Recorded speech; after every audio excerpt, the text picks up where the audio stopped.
മത്തായിയുടെ സുവിശേഷം 21:2. യേശു 2 ശിഷ്യന്മാരെ അയച്ചു. നിങ്ങൾക്ക് എതിരെയുള്ള ഗ്രാമത്തിൽ ചെല്ലുവീൻ. അവിടെ കെട്ടിയിരിക്കുന്ന ഒരു പെൺകഴുതയെയും അതിൻ്റെ കുട്ടിയെയും നിങ്ങൾ ഉടനെ കാണും. അവയെ അഴിച്ച് കൊണ്ടുവരുവീൻ. പെൺകഴുതയെയും കുട്ടിയെയും അഴിച്ചുവിടുന്ന ദിവസമാണെന്ന്. എൻ്റെ നാഥന് നിന്നെക്കൊണ്ട് ആവശ്യമുണ്ട്. എൻ്റെ കർത്താവിന് ആവശ്യമുണ്ട് എങ്കിൽ ഭൂമിയും ആകാശവും ഭൂമിയും ഇളക്കിക്കൊണ്ട് അവൻ മക്കളെ തിരിച്ചു കൊണ്ടുവരാൻ വിശ്വസ്തൻ തന്നെ.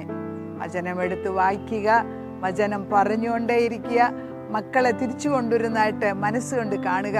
മാറി നിൽക്കുന്ന ആ ഏത് വ്യക്തിയുമാട്ടെ യേശു നെഞ്ചോട് ചേർത്ത് പിടിച്ച് കൊണ്ടുവരുന്ന ദിവസങ്ങളാണ്. പ്രാപിച്ചെടുക്കുക. ദൈവം നമ്മളെല്ലാവരെയും അനുഗ്രഹിക്കാൻ ഓടി വന്നിരിക്കുന്നു. കൃപയാൽ കർത്താവിൻ്റെ സാന്നിധ്യം കൊണ്ട് നമ്മളെ നിറയ്ക്കുന്നതിന് നന്ദി പറയാം. യേശു ക്രിസ്തുവിൻ്റെ പൊന്നു നാമത്തിൽ അനുഗ്രഹം പ്രാപിച്ചെടുക്കണം. ദൈവം എല്ലാവരെയും അനുഗ്രഹിക്കട്ടെ. ആമേൻ.